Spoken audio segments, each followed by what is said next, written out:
Okay, so first of all, I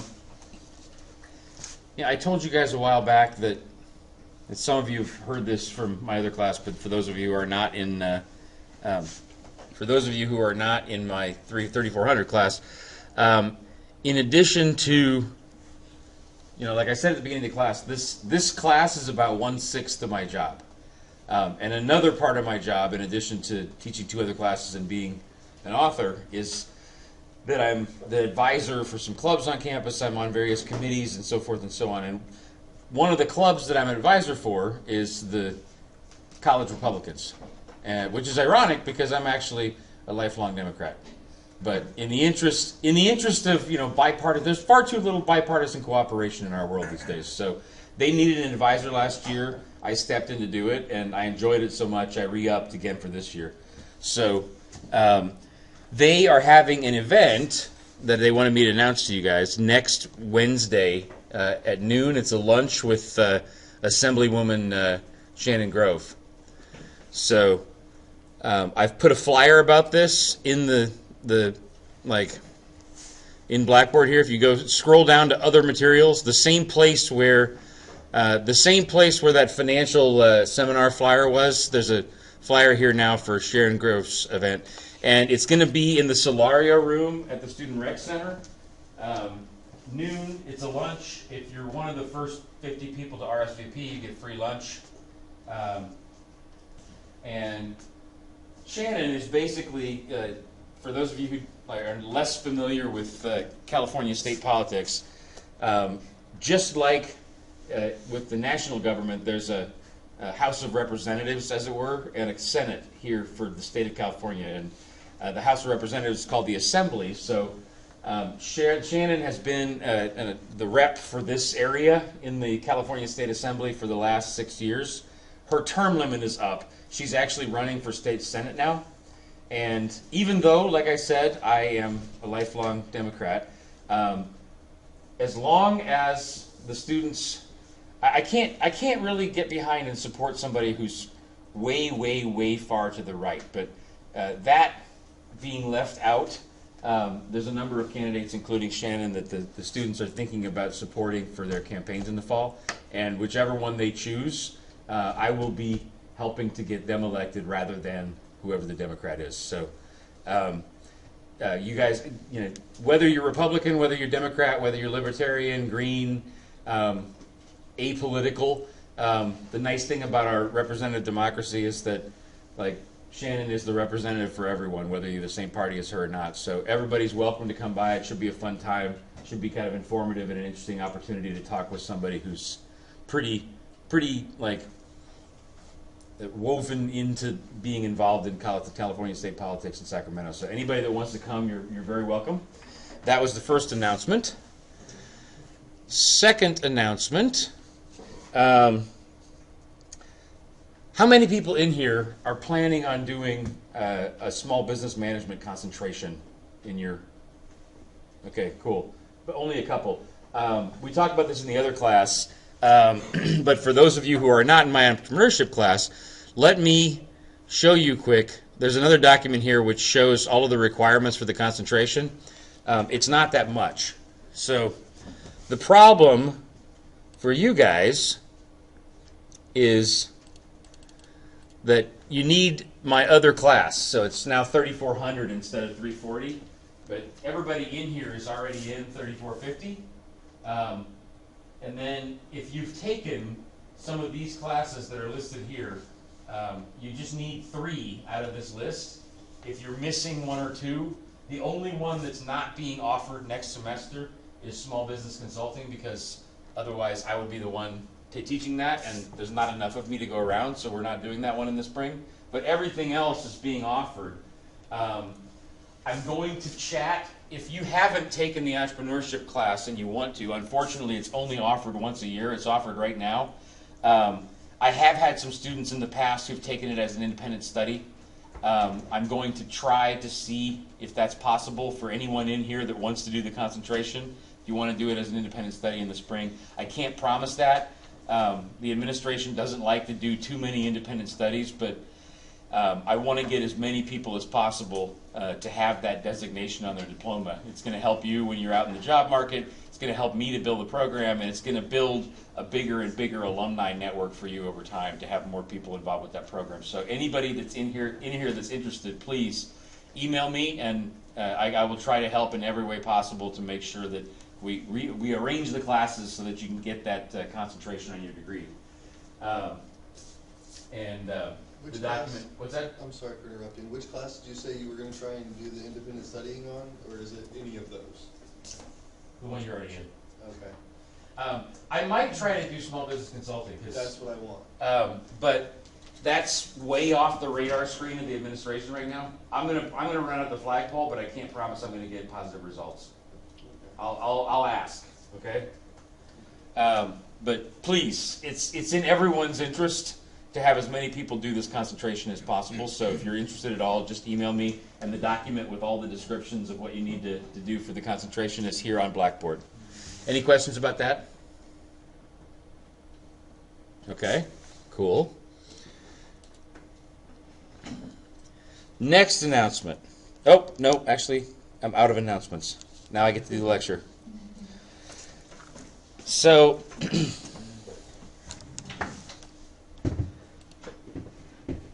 last week we talked about web development. I actually have I have a couple of webinars that, folks in here had asked before the class started about a textbook for this course, and I don't have a textbook for the course, but what I do have is a series of webinars on each of the topics that we cover in here.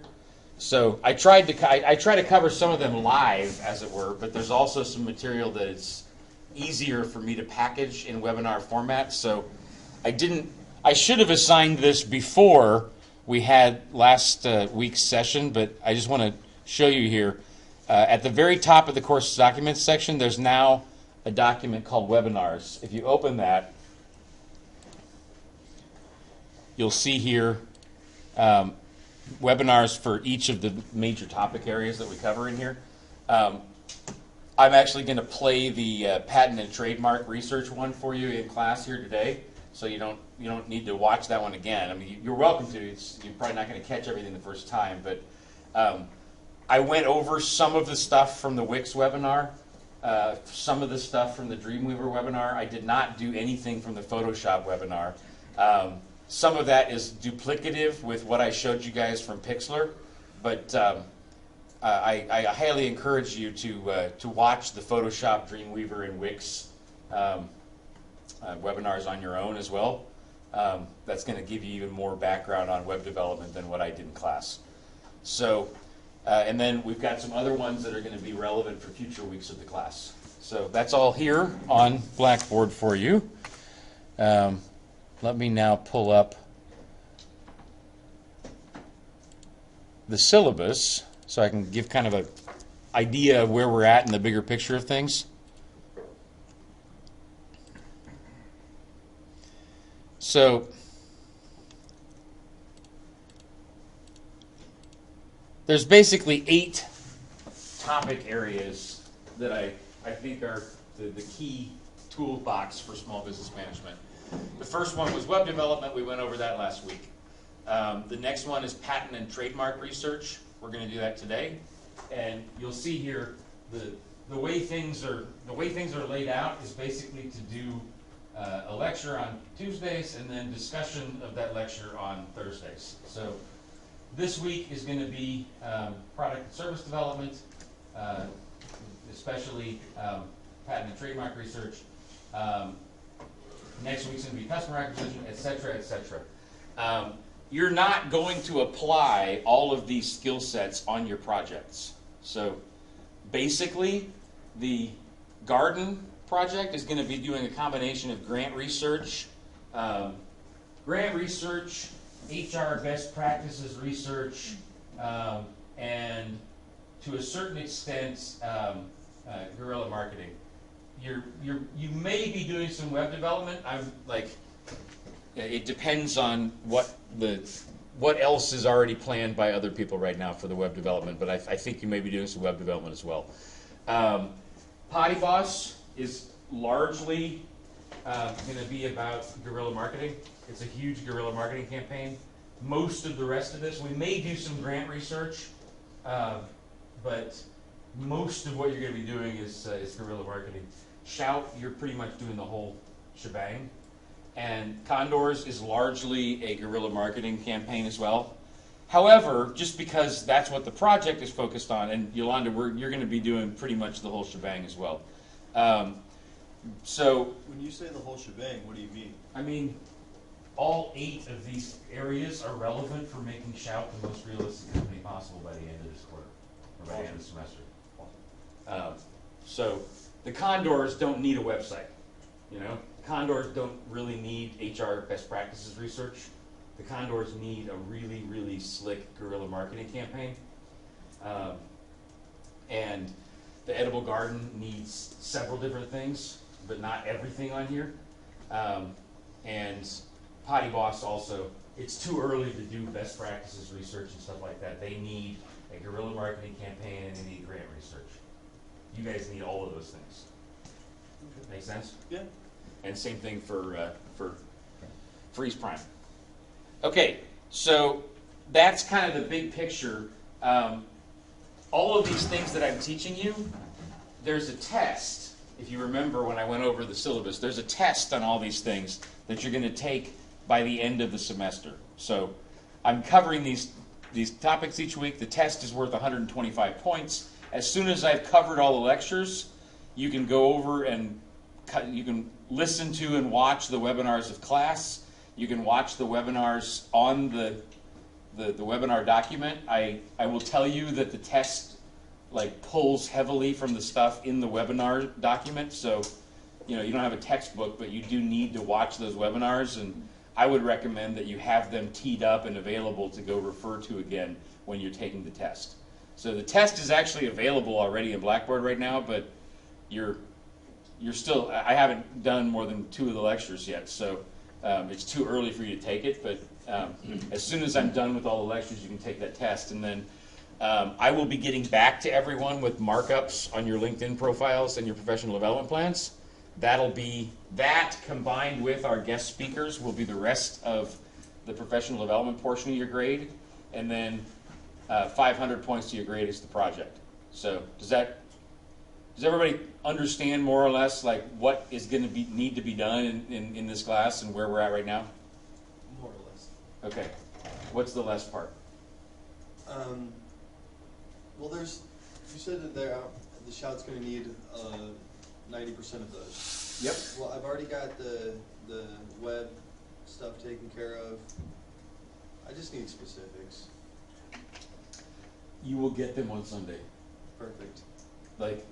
We have meetings set up for every group now, so basically, Evelyn, the one that came and pitched everything to you guys, she's supposed to be here just slightly after 8.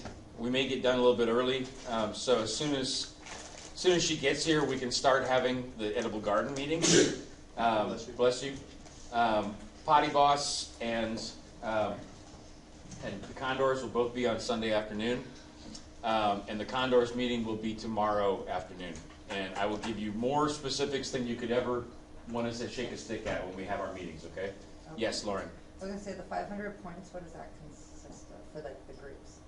It consists of doing whatever I asked you to do for the project. Okay. Is it to get done as a group also? Yes, it's to get done as a group, but because there's so many things, in your specific case with the garden, because there's so many things that need to be done, we'll probably divide up the labor. And somebody will be working on the grant research, somebody will be working on the website development, somebody will be working on guerrilla marketing outreach. Okay. And not everyone will be doing everything. We'll probably split up the labor. But there's a number of things that need to be done, and we'll divide it up among the team members. Make sense? Okay, any other questions about where we're at and where we're going? Okay, cool. Let me dive in on my lecture then on product development, product service development.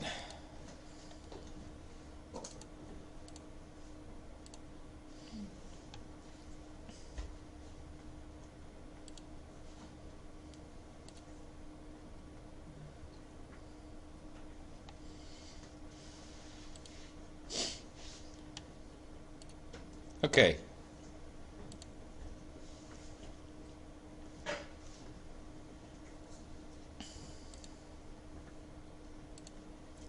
So, I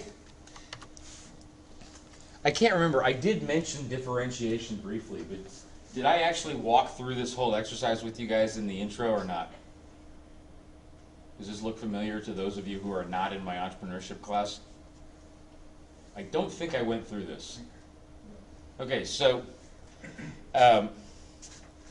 first and foremost, when we're talking about product and service development, this is one of the few things that's significantly different between my entrepreneurship class and this one. The entrepreneurship class, we talk a lot more about generating ideas, generating differentiated ideas, generating new ideas, generating innovative ideas. I don't tend to cover that very much in this class because theoretically the small business already has its product. It's already in existence. You're not creating a new venture. That's the difference between the two classes. However, I do like to talk a little bit about differentiation because you can always improve or change the product that you or service that you are offering right now. So, first and foremost message here is that the competition is always better than you. They're always bigger. They've always got more money. They've always got more customers. When you're a small business, invariably there's going to be a big business out there who is a bigger, badder 900-pound gorilla compared to you. So if you want to stick around as a small business, you need to make sure that you build a better mousetrap over the course of time. And one method for doing that I like to talk about in this class is just challenging assumptions. So it's a pretty simple exercise, but I encourage every small business owner to go through this exercise on a regular basis to think about whether they could be expanding their product, choosing a different one. Yolanda, I think this is going to be real relevant for thinking about where does freeze prime go going forward. We've talked already about how the same thing is important for Shout. Not really important for the Condors, but you guys are just working on that project for the class. That's not necessarily the small businesses you're going to be working with a year or two from now. So this skill set is certainly very relevant for anybody that's going to be working in small business. So pretty simple process. You just list your assumptions. You record differing viewpoints on those assumptions about your product. Then you try consciously to reverse the assumption, state it in the opposite way of what you thought was logical, and then ask yourself, how could I actually accomplish this reverse illogical way of doing things? And an example that I like to go through is what one of my clients did in the music business. And a lot of big companies that I work with in the music business are a shadow of their former selves, and many labels that I used to work with aren't around anymore. This one is, and they're thriving because they figured out a better mousetrap. So the first assumption that they went through was that record labels sell records to consumers. I mean, that's what record labels do. That's what record labels have done for the last 100 years. You record music, you put it on some kind of device that people can play and listen to, and you sell it to individual people so they can listen to it and enjoy it in home and in their cars and so forth and so on. That's been the music business since the beginning. That's not the music business anymore because of MP3s, because of streaming audio, because of a more robust entertainment landscape. It's just not appealing anymore to pay 10, 15, 20 bucks for 10, 15, 20 songs. It's, you're just going to pick the ones you like and not pick the rest. You're going to download them if you pay for them at all, and you might just stream stuff. So everyone in the music business had to come up with a better mousetrap. So if you record differing viewpoints on this, record labels don't have to sell records. They could sell, they can sell anything that was related to live entertainment. They could sell the intellectual property rights, but not on a recorded device. And they don't have to sell to consumers. They could sell to businesses. So if we reverse the assumptions here, We could sell the music in other formats besides on a CD or an MP3 or whatever, and we don't have to sell it to individuals. Just we can just say, you guys take it for free. We're going to sell it to businesses instead. So if we think about how would that actually work, what you come up with is selling background music to corporate advertisers, and that's what these folks have successfully done. I'm going to pull up just for a second here an example of this is an album that that this label came out with in 2000. Great album. You can listen to some of the tracks here. Kind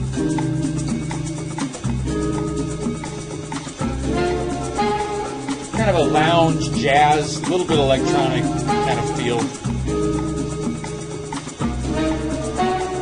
It's a great CD. They sold 10,000 units of this, which brought in about $100,000 of revenue.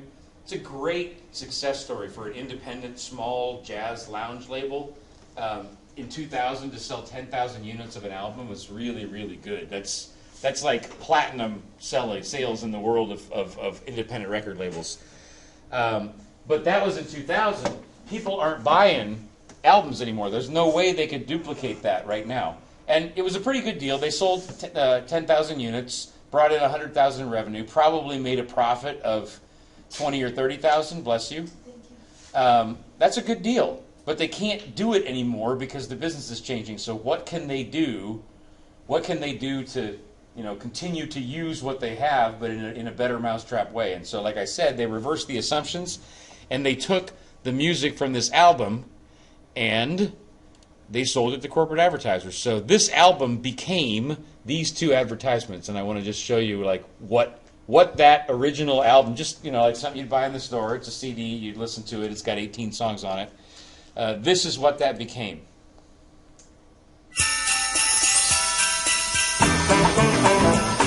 Recognizing the same song I just played.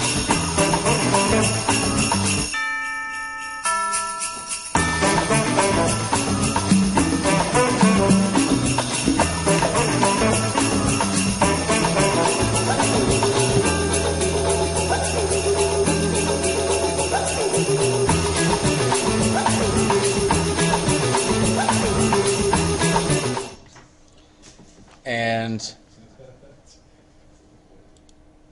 the other one, same album, different song, different product.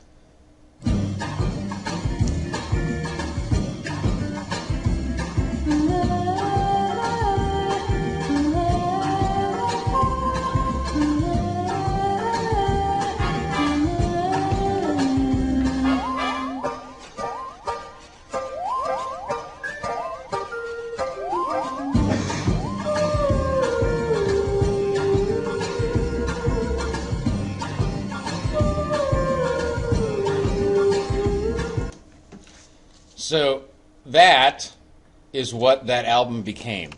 And just to sort of explain the economics and logistics of it to you, each of those two little 30-second advertisements brought in about $50,000. So with 1 minute's worth of the hour-long music, 1/60th of that album, they brought in the same revenue that they originally got from 10,000 units of album sales. And the profit margin was probably more like 40,000 or 50,000, not 20 or 30. So they made a better profit, and they're actually able to sell the same amount of revenue that they could never make again with CD sales, because they went through this exercise of challenging assumptions.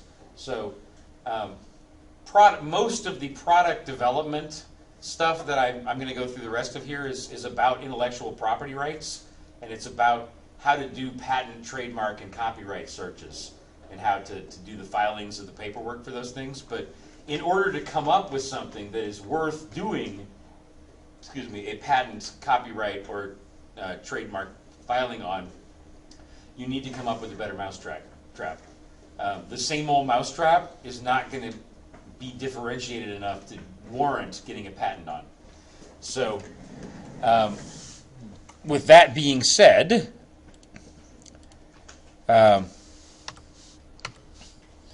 so intellectual property. There's three basic types of intellectual property. There's patents, copyrights, and trademarks. Does anybody in here know what the difference between the three is? Okay. Patents are, first and foremost, they're a contract between the government, in this case of the United States, but this similar kind of concept exists in most other countries too. It's a contract between the government and an inventor of a physical product or a process of some kind. And it's usually for 20 years, and it says that no one else, it basically says that you have a monopoly on that product for 20 years. No one else can copy it and make it. For the first 20 years, you get to do it all by yourself. There's different types of things, like I said. Sometimes it's a utility, so it's actually like a process or a way of combining different elements. It could be a machine that combines a lot of individual parts that are separately patented, but the machine together is not previously invented. It can be a design of some kind, a physical, graphical design. It can be an actual, like, physical plant or an animal.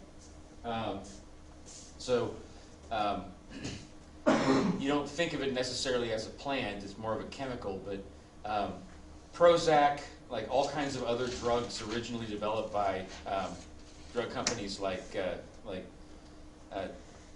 Eli Lilly and Dow Pharmaceuticals and stuff, those fall under patent as well. I mean, it's derived from plants and minerals, but it's then distilled into a certain chemical product that is used for various medical purposes. Esperanza, yes?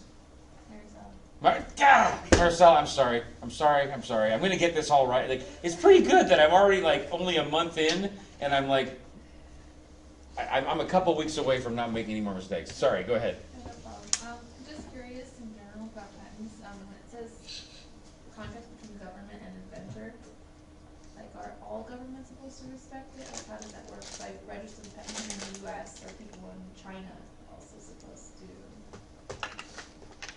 Yes, but that's actually governed by international trade agreements, which sometimes get broken. But yes, basically, each country has its own patent and trademark laws, which are similar but different. And then enforcement of respect of that is in international trade treaties that are signed between the State Department and other state departments. Does that make sense? So it's a separate enforcement mechanism, but yes, they're supposed to be respected by other countries.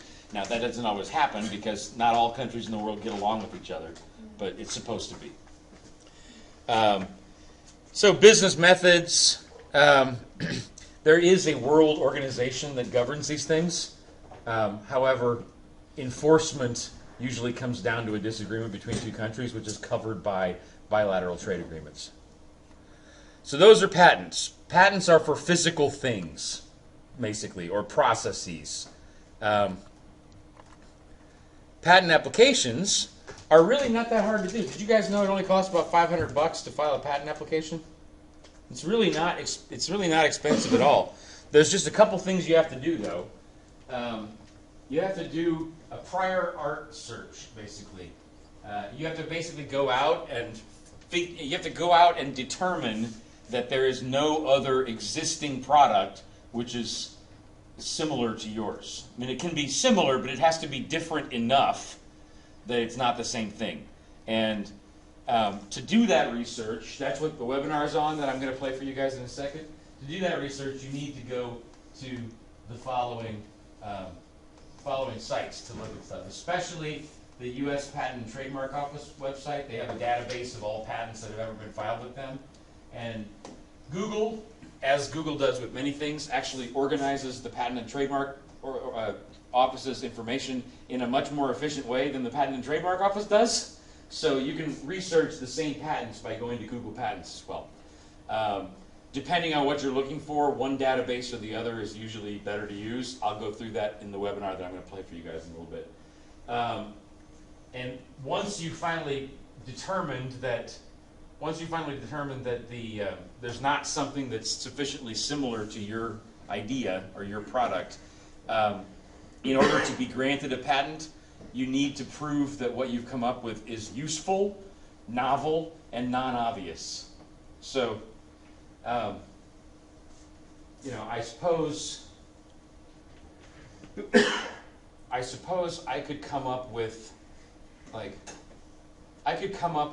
a bowl to eat things out of, and you might be surprised that bowls are so common in the world that you'd think somebody patented a bowl a long time ago, but there's lots of types of bowls that are not patented in any way, shape, or form. But you have to prove that it's actually something different. It's not just the obvious thing of making a round shape that you can put things in. It's got to be something value added and unique about it. It can't just be something obvious that anybody could think of. It needs to be something unique. But other than that, it only costs about $500, and most, you certainly do want to pay a patent and trademark attorney to look over everything before you file the paperwork. But filling out the paperwork and doing the legwork to make sure that you aren't inventing something that's already been invented, you could either pay a $200 an hour attorney to spend 100 hours worth of time doing that, or you can spend 100 hours worth of time doing that and pay the attorney for about 2 or 3 hours worth of reviewing what you've done. That's a hell of a lot cheaper in option B than it is in option A. But a lot of people think it costs a lot of money to do a patent filing. It does not.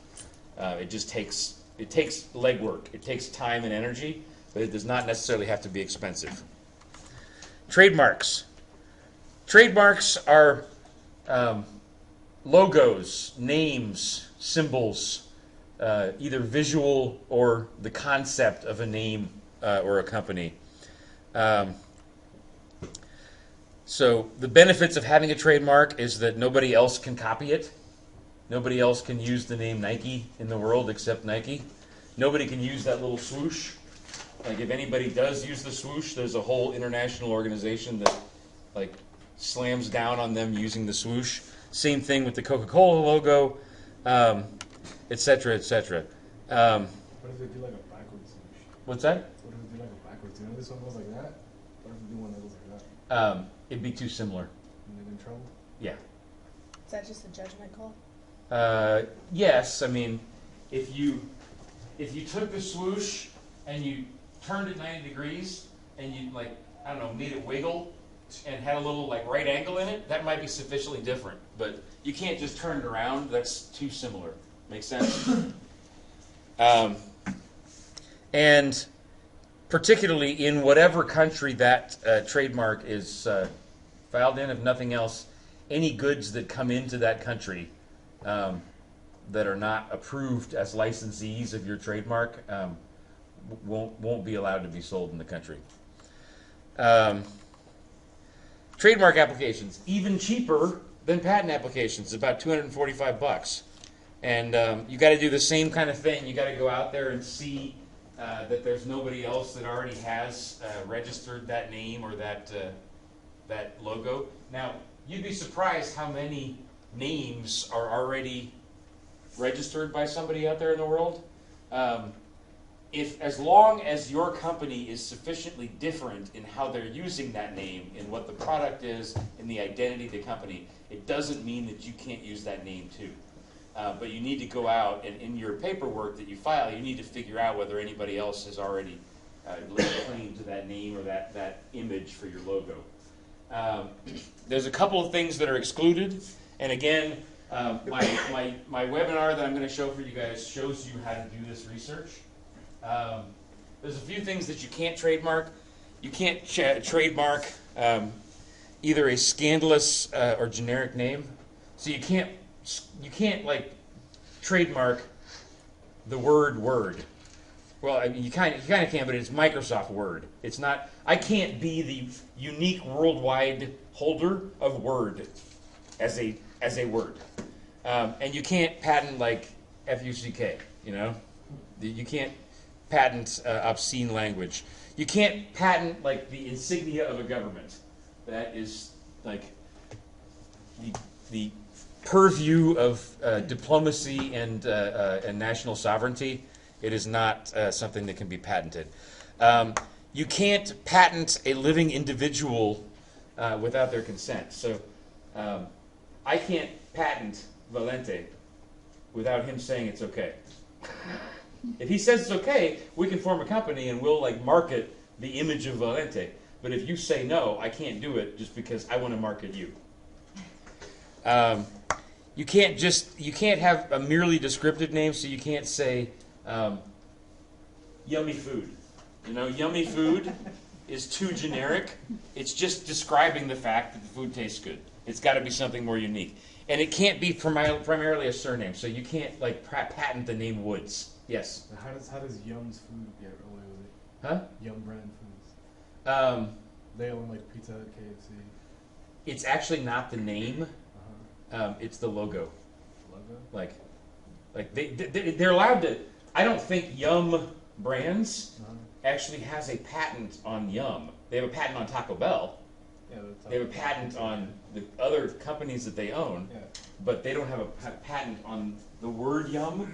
They might have a patent on their particular logo, Yum. That's okay. Yeah. But the word is too generic for them to own by themselves. And then you can't patent like the last name Woods. Now, Tiger Woods, for example, is a different story. He can patent his own like image and market it, but just because Tiger gets to market Tiger Woods doesn't mean that I'm not allowed to market Jeremy Woods just because he registered the last name Woods first. You can't do that. So that's that. And then finally, copyrights. Copyrights are purely intellectual. It's usually music, books, software usually falls under copyright protection rather than patent or trademark. And basically, it prevents other people from copying or using your idea. It's not physical objects. It's not like names or logos or images. It's an idea. So the idea of the music, the idea of the software, the idea of the book, it protects intellectual property like that. So, and it's really pretty easy. All you have to do is fill out a form with the Patent and Trademark Office. You have to submit 2 copies of the work to them, and you have to pay $20. That's it. But the most important thing is for a copyright is you have to actually create whatever it is that you're trying to create. So I have to, for example, if I want to copyright a book, I have to actually write that book and at least save it on my laptop, perhaps post it to a website so that it has a time date stamp and it shows when I originally authored this. But as long as you have published it in some kind of electronic medium, that's all you need is to actually create it, and it can't just be in your head. It has to be documented in some way. But as long as it's documented, that's the biggest thing you have to do. Now, it does have to be sufficiently original, and it needs to fall in one of these categories. But other than that, yes, Daniel. Is there any penalty for falsely attaching like a copyright symbol to a piece of work? I believe there is actually. I'm not sure what the penalty is, but otherwise the Copyright and Trademark Office wouldn't have any uniqueness in that little logo. So yeah, I'm not sure what the penalty is though, because you can also say like copyright pending before you get one too. So in any case, that is the end of the slides. I want to point out a couple things on Blackboard for you, and then I'm going to play about a 10-minute webinar, and by then Evelyn should be here, and class should be over. We may not actually get through the whole webinar, but if we don't, I want you all to watch it at home sometime before the next class, our Thursday class session, okay? So what I wanted to point out on Blackboard is the rest of this stuff here. So I just showed you the slides. I also have put in here the documents that you need to fill out a patent application, a copyright application, or a trademark application. So you don't even need to go like search online. These are the forms that you need to fill out. So this is actually a whole tutorial of how to fill out a patent or a trademark or a copyright. It's about an 8-page document describing everything you need to know. And then right here, this is the actual patent application form for the U.S. government. It's a 4-page form. You just need to fill out the boxes and pay $500, and you've got a patent application. Yeah, I think so too. If they don't approve it, do you get the money back? What's that? If they don't approve it? No, they keep the $500, but it's only $500. I mean, that's a cheap plane ticket, you know. Trademark application document is right here. There's a bunch of like disclaimer information at the beginning, and then you have to fill out the 2 or 3 pages at the bottom. That's it. And pay $250 or whatever. And then finally, the copyright application.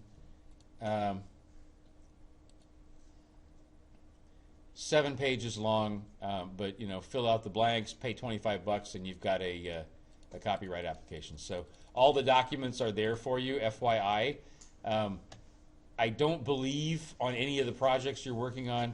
I need to check with Linda again exactly what patents she has registered and what she doesn't.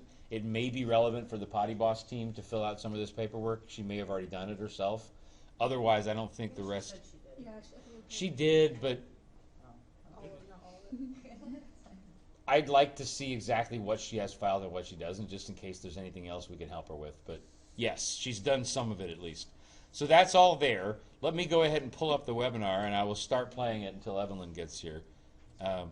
This webinar describes basically how to do the research, the legwork stuff that I just told you guys have to do on your own, rather than paying $200 an hour to have a patent attorney do it. So right-click, open hyperlink. Okay, so the 5th webinar that I want to record here is... Can you hear that okay? Just a little bit of information, excuse me, on how to do patent and trademark searches. Again, I went over this in class a little bit, but I'm not quite satisfied that I got the details enough. So I just want to go over a couple things. There's 3 databases that I think are particularly good to go into and start looking for other patents that are close to the product you're trying to patent, so that you don't reinvent the wheel by literally inventing and trying to patent something that's already been invented. And more importantly, because there's a tremendous amount of patents out there. Even if you do find something that's similar, using that document then to tailor your own patent application to make sure that what you are registering and patenting is sufficiently different that it gets approved. So the first place is the U.S. Patent and Trademark Office's patent database. So we're going to open that link up first.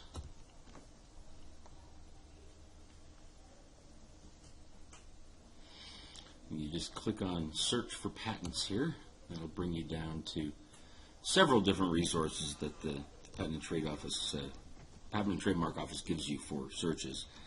I'm going to bring us down in particular to the Patent Application Full Text and Image Database area, and we're going to go to Advanced Search. And you'll notice here that there's a whole bunch of different field codes down here that you can search on, and they give you a little bit of an example of how to use the syntax. So TTL, for example, is the actual title of the patent application. So if we type in TTL /needle, that will bring back all patents filed with the U.S. Patent and Trademark Office since 2001. This database actually covers things since 2001, which gives you a pretty good sense for your immediate patent competition. If you find something in here that's similar to you, you can use some of the numbers that are registered in that patent to go back and refer to older patents that may also be relevant to yours. But for the meantime, the place you want to start with is this 2001 onward database. So you'll notice we've gotten 4,217 hits on the title needle. So that's a lot. We want to start narrowing this down as much as we can to just find what we're looking for. So if we go back again, we could do a number of things. We could put in and not, which will make sure that whatever is in the parentheses after that phrase and not is not included in the title. So if we put in so and search,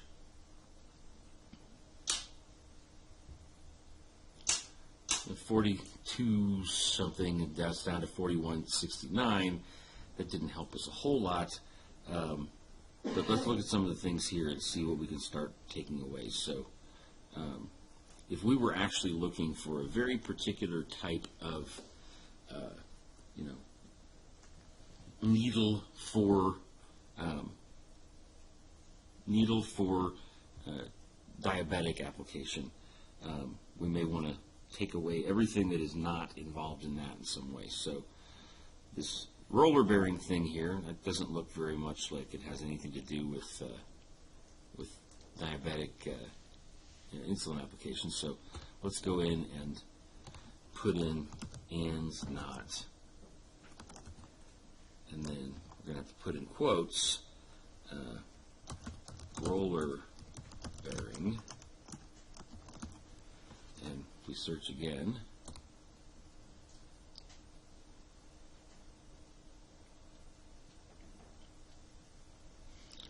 you'll notice that first search result there with roller bearing is now gone, and we're down a little bit more to 4109.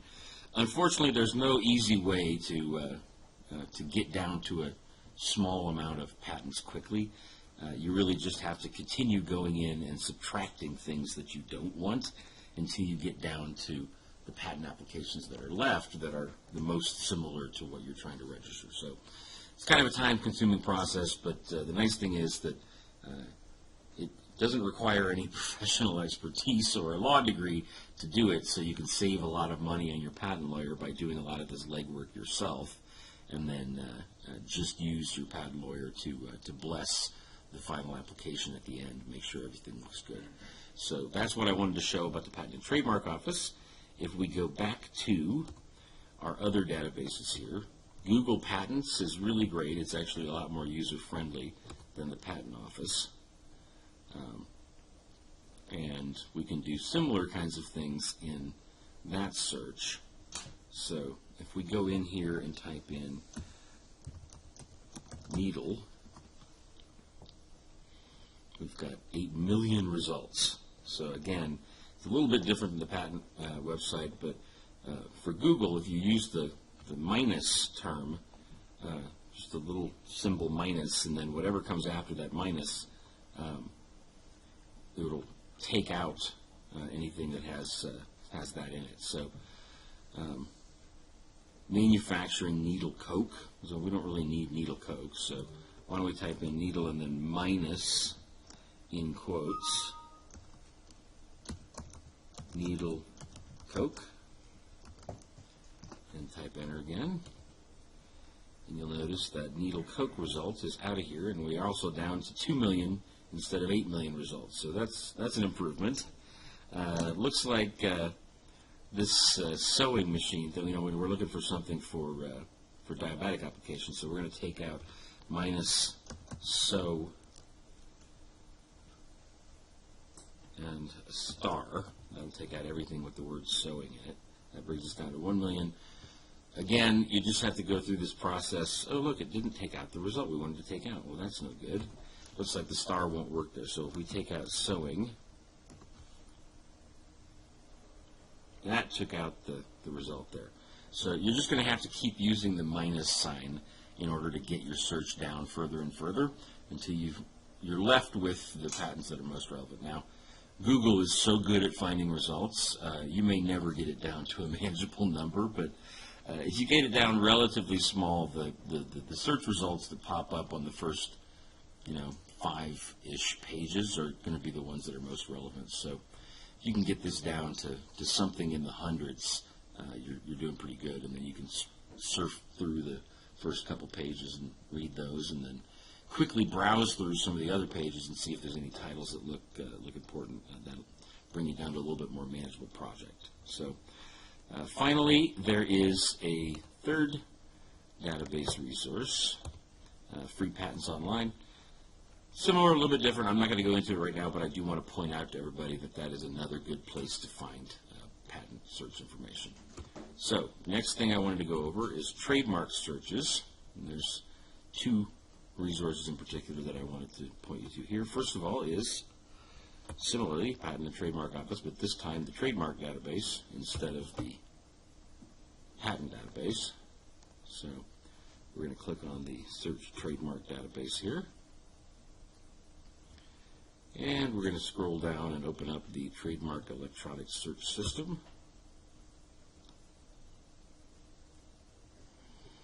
And we can do all kinds of different searches. I'm going to choose here Word and Design Mark Search and free form. So that allows you to construct the search logic yourself, and also will search both the Word and the Design Mark databases. They're actually two separate databases. So we'll click here. And I've already got something from my last search. I just tried to come up with a name that I thought sounded cool and interesting. Maybe somebody would want to patent that. And I thought, Imaginate, that sounds cool. Create, imagine. I've never heard of a company that's called that. So let's find out if there's any other companies called Imaginate. Submit query. Well, actually, there's 12 companies that have in some way or another registered the word Imaginate. So you'll notice there's multiple ones that are live in their live dead status. So some of these things, you'll notice there's a couple companies here that had at one point registered a trademark for Imaginate, but it's no longer active. So you've got two Imaginates in particular that are active here. And if we look at each of those, one of these is for a catering services company. The other is for a construction services company. So actually, there's two different companies that are using this name, but they're in completely different industries, so it's not necessarily a deal breaker if you find a trademark which is similar to what you were looking for. Again, just like the patent searches, you need to find out exactly what it's about and submit a trademark application that is different enough that what you are submitting is unique to the space you are trying to go for. So just one more thing that I want to point out about trademark searches. There's another database here. If we open that up,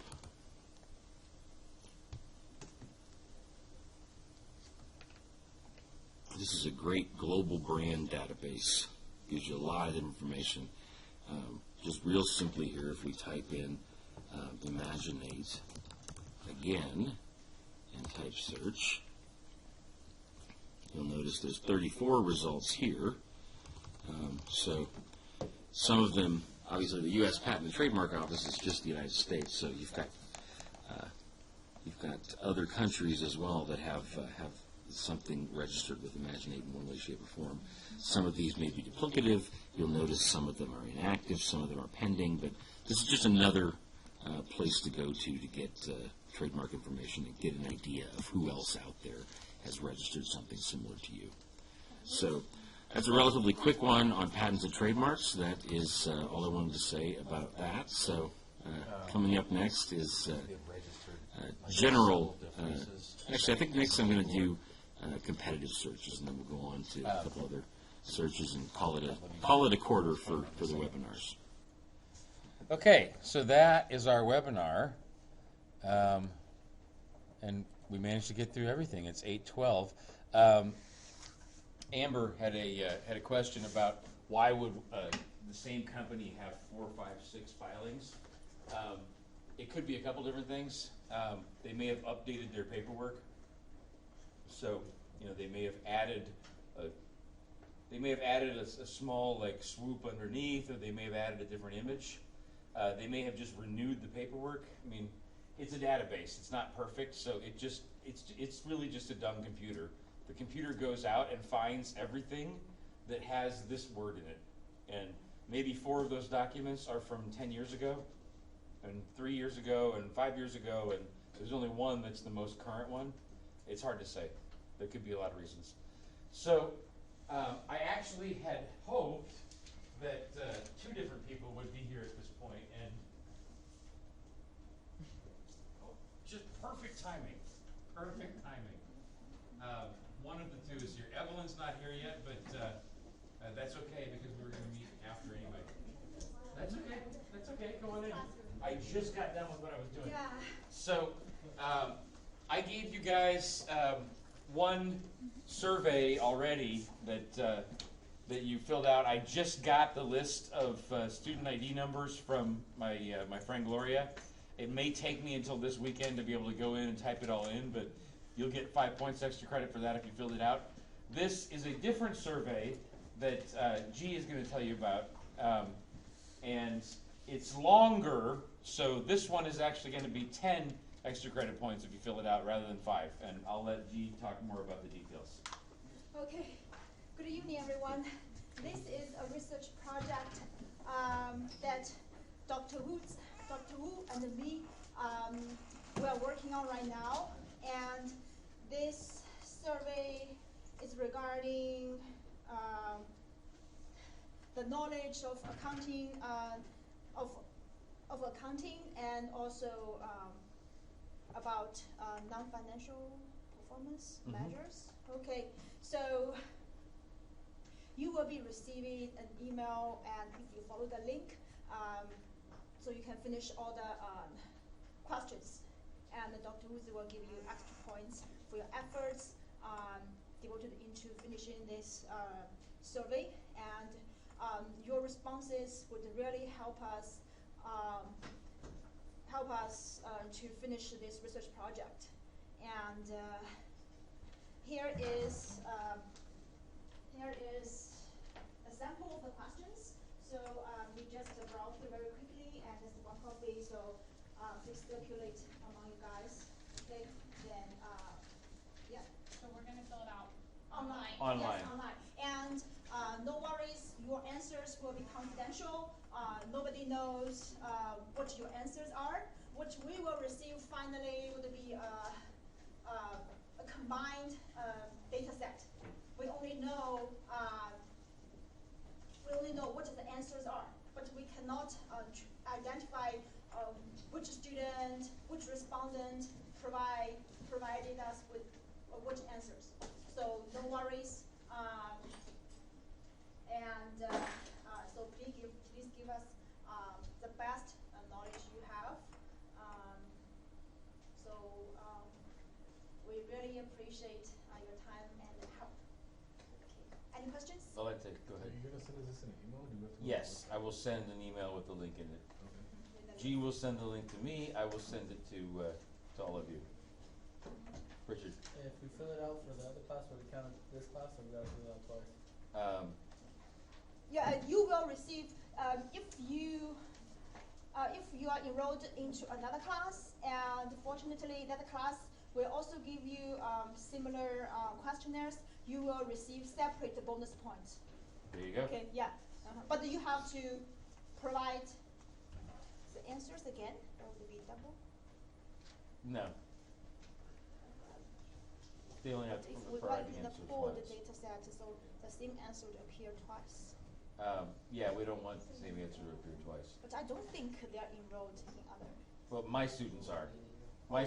Many students in here are also enrolled in my 3400 class, so they'll get double credit. But that's okay. But we will have the answers twice, the same answers twice, right? No, Oh, but they don't- just fill don't it out provide- once, but I count their student ID Yes, number in two okay, different don't classes. do that 30 twice, but then you will have daily double.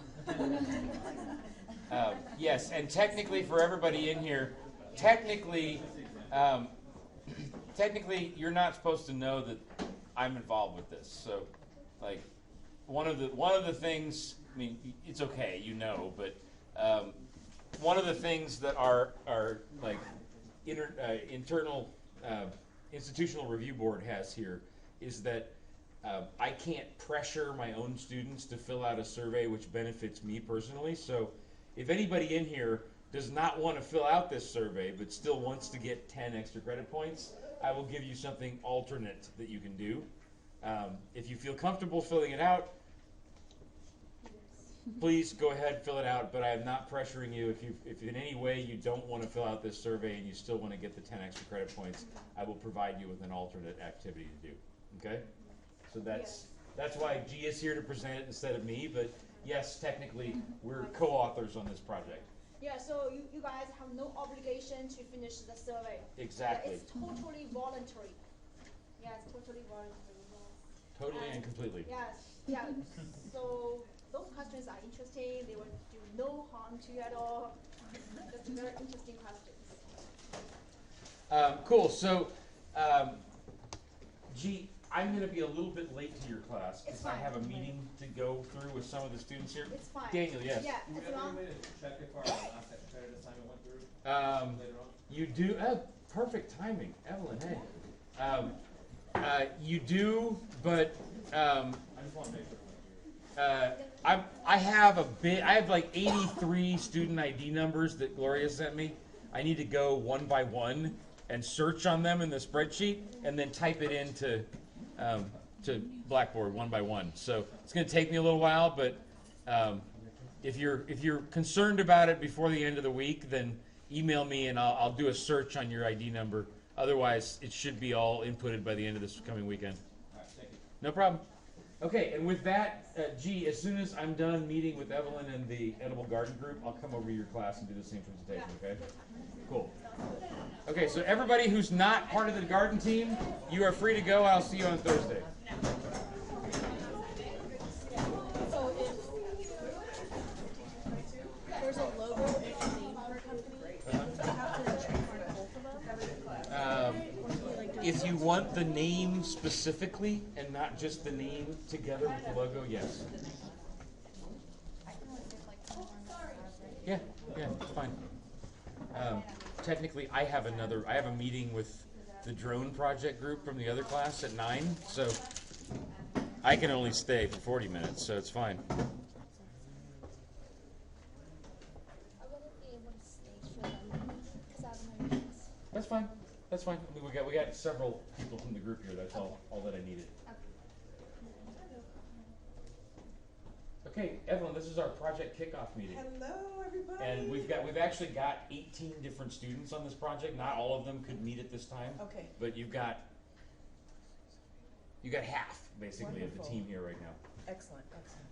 And 18 is over double what we had last time. So I can put people at all kinds of different activities. The stuff you sent me today about Cal State Northridge. Yes. I can get somebody on that. Perfect. The grant application, we can get people on that. Great.